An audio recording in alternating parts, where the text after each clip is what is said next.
Si vous posez la question autour de vous, combien y a-t-il de races sur la Terre, la réponse est à peu près toujours la même. Il y en aurait 4, chacune déterminée par la couleur de la peau et chacune correspondant à un continent. Eh bien, ce que je vous raconte là est complètement faux.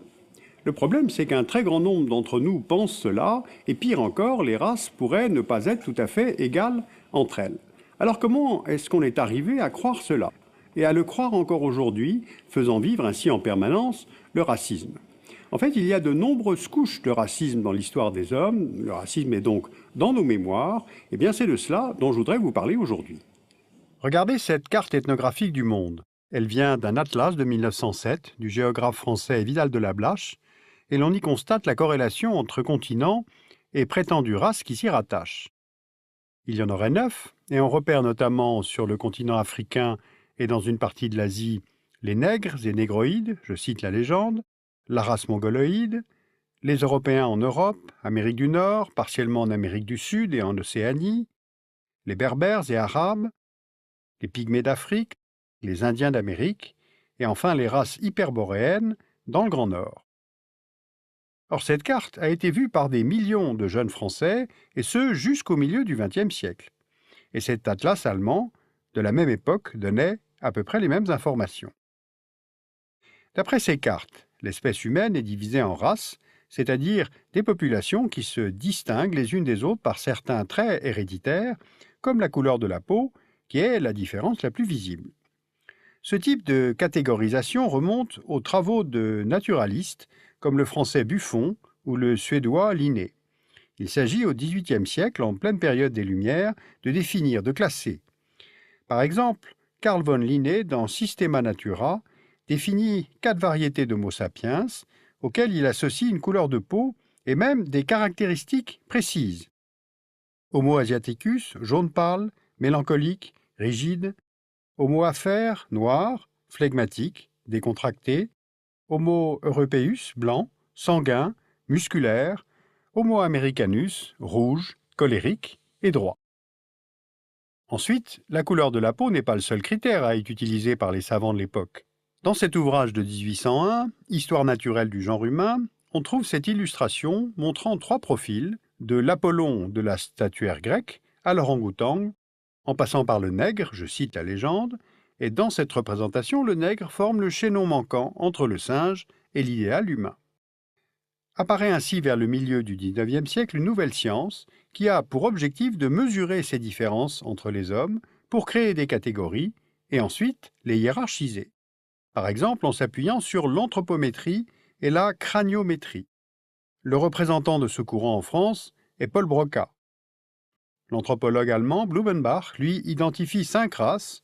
On lui doit la dénomination de variété caucasienne, c'est-à-dire blanche, et Blumenbach estimera que la race noire est perfectible.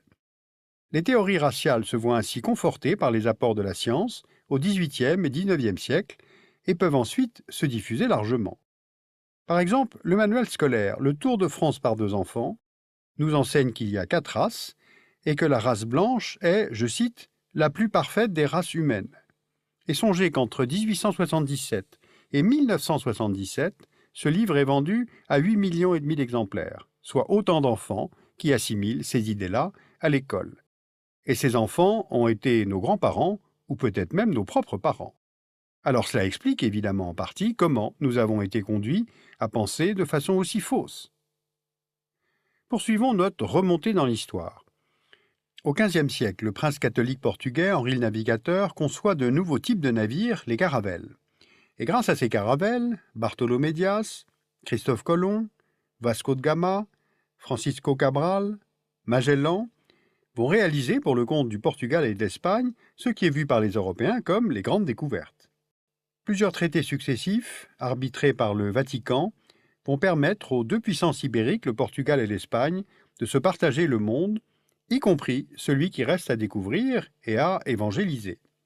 Ces découvertes donnent aux Européens l'accès à de nouvelles routes commerciales et à de nouvelles terres et richesses qu'il faut exploiter. Et pour exploiter, il faut de la main-d'œuvre, alors un nouveau type de commerce se met en place, dit triangulaire, et qui fonctionne de la façon suivante.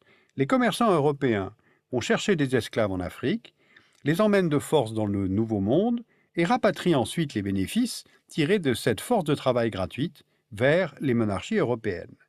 Ce commerce des Noirs, cette traite négrière, est un événement économique majeur dans l'histoire. Par sa durée, près de 400 ans, du XVIe au XIXe siècle, par son ampleur, entre 25 et 30 millions de personnes déportées, par son impact géographique et sociétal aux États-Unis, dans les Caraïbes, au Brésil et évidemment sur le continent africain lui-même. Et en fait, l'impact est bien plus qu'économique. Il est dans les mémoires, il est dans nos imaginaires. Au début du XVIIIe siècle, par exemple, les termes noirs et esclaves deviennent synonymes dans certains dictionnaires français. À la domination économique, institutionnelle, technique, militaire, qui est tout à fait réelle, l'Europe impose en plus une domination morale et religieuse.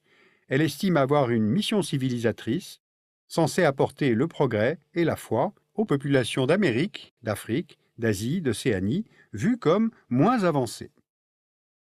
Une grande partie du monde est colonisée, et le partage de la quasi-totalité du continent africain entre puissances européennes à la conférence de Berlin de 1885 a été, à cet égard, tout à fait emblématique. 20 ans plus tard, en 1914, à la veille de la Première Guerre mondiale, voici à quoi ressemble le monde politique.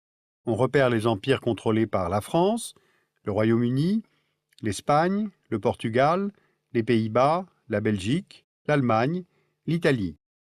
Ces puissances captent les ressources tout en expliquant au monde entier qu'il y a un sens unidirectionnel au progrès. Mais les Européens ne sont pas les seuls. On retrouve au Japon cette idée de supériorité et de mission impériale, l'empire du soleil levant partant à la conquête d'abord de Formose, de la Corée, du Manchukuo en Chine, puis un peu plus tard de l'Asie du Sud-Est. En Europe, l'idéologie nazie développe à l'extrême cette certitude qu'il y a des races et que la race aryenne est supérieure.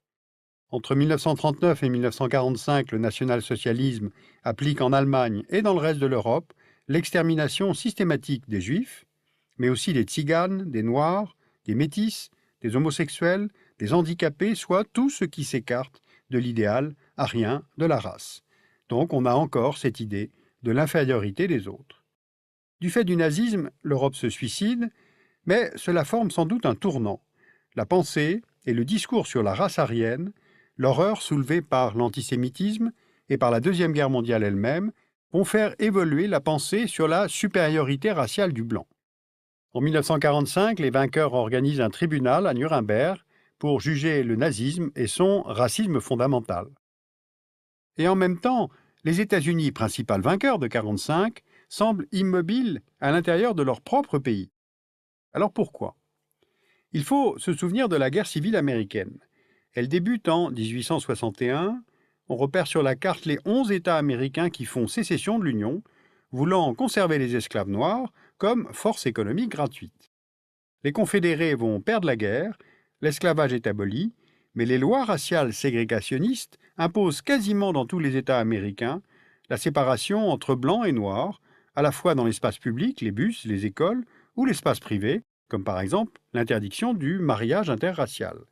Et dans certains États, comme celui de Washington, les lois s'appliquent aussi aux peuples indiens.